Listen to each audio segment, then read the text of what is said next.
Tidak ya? Tidak. Nah, baik. Nah, apakah pada waktu terjadi perdebatan itu yang Rizky Aprilia katakan, saudara mengatakan Anda bukan Tuhan, kemudian Pak Komarudin itu melerai saudara terdakwa dengan Rizky Aprilia, itu benar?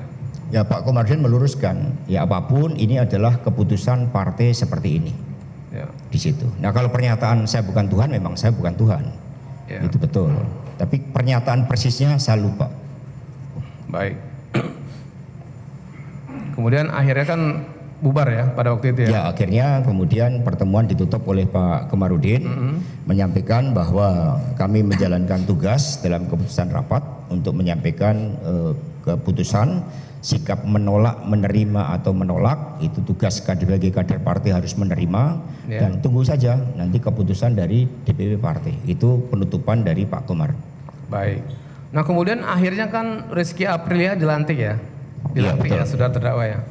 Itu kalau sesuai data dokumen kita, itu pelantikan di tanggal 1 Oktober 2019. Betul. Oleh KPU di gedung parlemen, benar ya? Betul. Benar ya? Baik, termasuk Rizky Aprilia dilantik dari Dapil Sumsel 1. Betul. Betul ya, oke. Nah, kemudian saudara terdakwa ya, 1 Oktober 2019 kan dilantik, jadi sudah tidak ada pergerakan lagi kan seperti itu. Nah, kemudian apakah saudara terdakwa ingat ya, di tanggal 4 Desember 2019 Harun Masiku ada mengirim WA kepada saudara menyampaikan bahwa Pak Sekjen salinan putusan MA dan asli fatwa MA dititip Harun Masiku kepada Kusnadi. Ingat nggak, saudara? Ada WA dari Harun Masiku. Bisa ditampilkan? Silakan. Jadi Harun Masiku memberitahukan kepada saudara bahwasanya salinan putusan MA yang asli dan fatwa itu dititip kepada Kusnadi. Dan percakapan Harun Masiku dengan saudara ini diteruskan kepada Saiful Bahri pada waktu itu. Coba.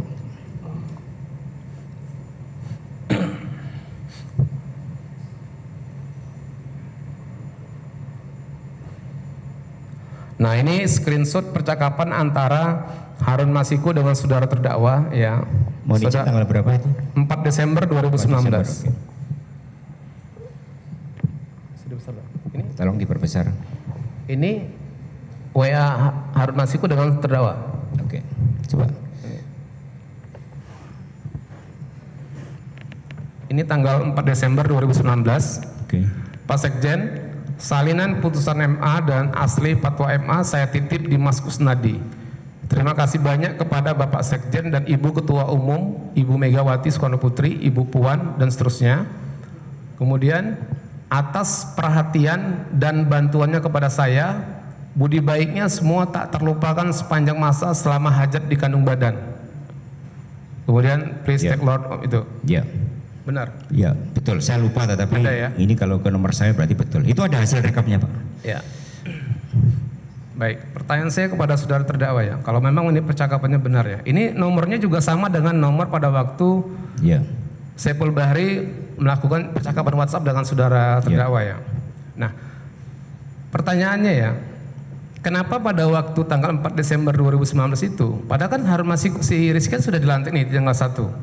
Nah, kenapa tiba-tiba Harun Masiku itu mengirim WA kepada saudara menyerahkan salinan putusan MA yang asli dan fatwa Mahkamah Agung pada waktu itu? Jadi terima kasih dari Jen yang mulia sebagai latar belakang. Keputusan fatwa MA itu tanggal 23 September. Artinya sebelum pelantikan.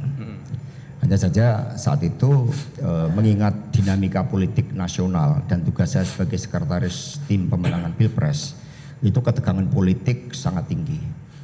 Sehingga saya tidak menjalankan fatwa MA tersebut. Kalau fatwa MA itu langsung dijalankan pada tanggal itu mungkin tidak ada persoalan. Nah, karena saya konsentrasi pada Pilpres, rencana pelantikan pada tanggal 20 Oktober dan begitu banyak demo-demo yang terjadi saat itu termasuk di Bawaslu, maka konsentrasi saya di sana. Sehingga saudara Harun Masiku memberikan WA tersebut karena saya meminta kepada saudara Doni untuk menyiapkan kronologis. Jadi kronologis berkaitan dengan pelaksanaan fatwa MA. Jadi meskipun tanggal 23 September diputus, tapi permohonan dari PDI untuk fatwa MA ini tidak dilaksanakan. Baru pada awal Desember itu dilaksanakan. Maka dalam kaitannya dengan kronologis dokumen-dokumen untuk permohonan fatwa MA, Saudara Harun Masiku memberikan data tersebut. Baik, saudara terdakwa ya, kan tadi kan saudara sudah membenarkan di tanggal 1 Oktober 2019 Rizky Aprilia itu sudah dilantik sebagai anggota DPR. Nah, berdasarkan penjelasan saudara terdakwa tadi, berarti saudara terdakwa masih mengupayakan supaya Harun Masiku bisa tetap menjadi anggota DPR RI berdasarkan fatwa Mahkamah Agung, seperti itu? Ya betul, karena keputusan DPP ini kan, keputusan fatwa itu kan bulan Juli sebelum pelantikan. Nah, sehingga karena keputusan fatwa MA itu pada bulan Juli dan kemudian fatwa MK itu keluar sebelum pelantikan, sehingga posisi kedudukan hukumnya menurut Saudara Doni yang disampaikan kepada kami itu sangat kuat posisi DPP. Dan ketika kami dibahas dalam rapat DPP yang membahas tentang permohonan pelaksanaan fatwa MA adalah didasarkan kepada legal position dari DPP Perjuangan yang sangat kuat berdasarkan putusan judicial review dan fatwa dari Mahkamah Agung meskipun Saudara Rizky sudah dilantik pada tanggal 1 Oktober. Baik. Ya. Saudara terdakwa ya.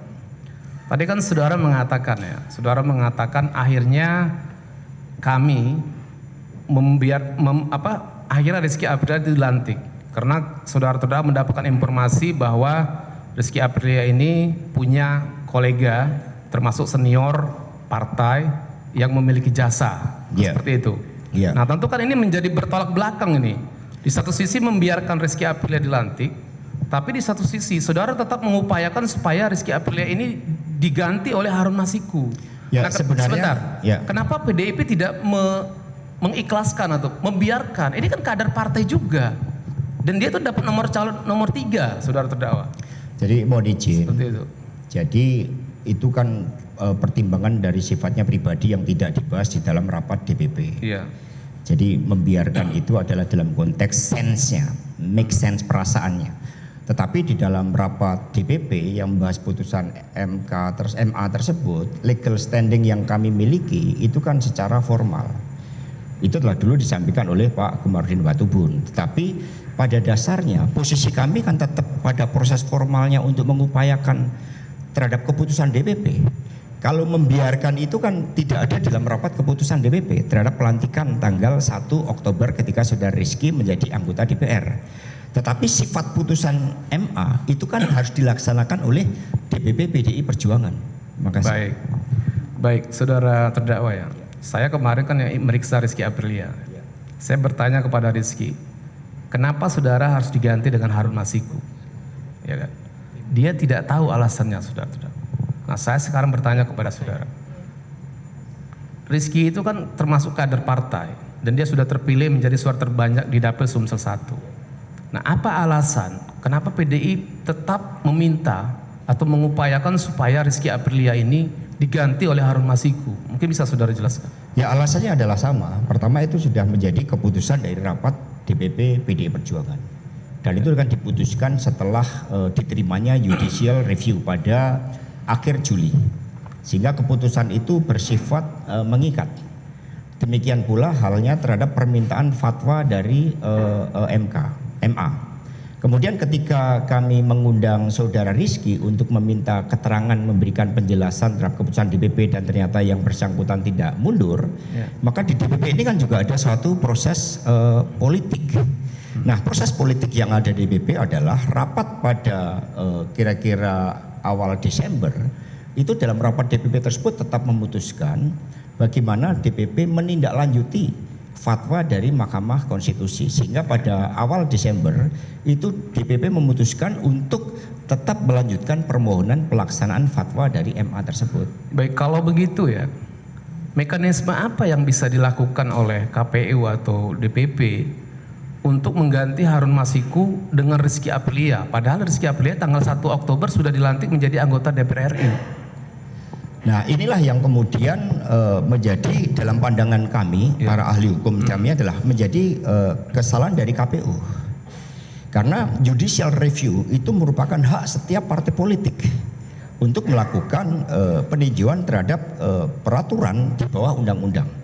Maka PKPU nomor 3 tersebut kami lakukan judicial review, dan fatwa dari keputusan judicial review keputusan MA itu sangat tegas, sangat jelas untuk diskresi partai politik diberikan kepada calon yang dinilai terbaik.